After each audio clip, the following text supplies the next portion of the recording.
It was a rainy Saturday night in suburban Texas. The wind howled, trees thrashed against the windows, and the thunder rumbled like an angry drum. My husband was out of town for a business trip, and I was home with my only son, Ethan, 20 years old, calm and protective. Around 10 p.m., the electricity flickered and then died completely. "Looks like a blackout," Ethan said, lighting a candle in the kitchen. "Don't worry, Mom. I'll stay up with you." We sat on the living room couch, wrapped in blankets, sharing hot chocolate that Ethan had warmed on the gas stove. The atmosphere was strangely cozy. The candlelight made everything look peaceful. But beneath the calm, something felt off. "I keep hearing noises from the basement," I whispered. Ethan stood up, grabbing a flashlight. "I'll check it out." "No." I grabbed his arm. "Stay. Just stay close." We both laughed nervously, trying to shake the tension. The night continued quietly, too quietly. Around midnight, I dozed off, only to be jolted awake by a crashing sound. "Ethan," I called. He rushed in from the kitchen, flashlight shaking in his hand. I heard it too. It came from the basement. Reluctantly, we crept downstairs. The basement door creaked open like in a horror film. Dusty shelves, old boxes, and tools cluttered the dimly lit room. But there was something else, footprints on the concrete floor. Fresh ones. "Is someone here?" Ethan called. No answer. That's when we found it, a hidden door behind the old shelves. It was slightly open. Inside was a room we never knew existed.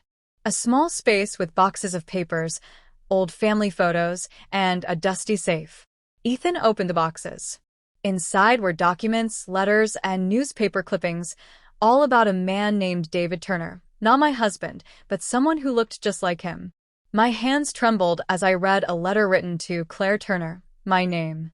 "Claire, if you're reading this, I may not be who you think I am. There are things I've kept from you for your safety. They'll come looking for this. Burn it all. David." "What does this mean?" Ethan asked. We heard footsteps upstairs. Someone was in the house. "Hide," I whispered. We doused the flashlight and hid in the hidden room. The intruder came downstairs slowly, step by step. The air felt frozen. Suddenly, the basement lights flicked on. The power was back. And standing there was my husband. "Why are you two down here?" he asked calmly, too calmly. Ethan stepped forward, holding the letter. "Who's David Turner?" My husband froze. Then he smiled. "I told you not to go down there." Everything about him changed, his voice, his stance, his eyes. The man we had lived with for years wasn't who he said he was. We later found out he had assumed a new identity years ago, hiding from people after exposing a government scandal. The safe room was built for protection. And now someone had found us. That night, we left the house with only what we could carry. The FBI took over the investigation. Our lives changed forever. What seemed like a loving father and husband turned out to be a man living under a false identity.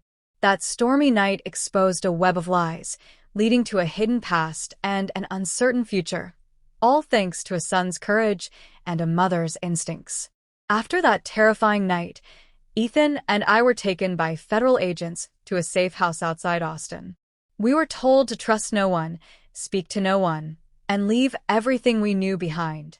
But how could I trust anything anymore? The man I called my husband for 22 years, Mark, was actually David Turner, a former intelligence officer who disappeared 2 decades ago after whistleblowing on a covert government operation. The files Ethan and I found in the basement were proof of crimes, hidden experiments, surveillance programs, even deaths covered up in official reports. We weren't just victims. We were witnesses now. And witnesses, the FBI said, don't always survive long. The house was remote, surrounded by pine trees and motion sensors. We lived there under new names, Claire and Ethan Ward. Days passed slowly. I cooked, Ethan trained with the agents assigned to us, learning how to use cameras, track movements, even how to change identities in seconds.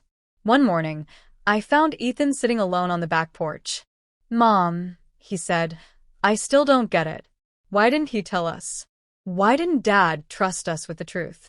Because the truth was dangerous, I said. And maybe he loved us enough to carry it alone. That day, we received news. Mark had escaped federal custody. Vanished.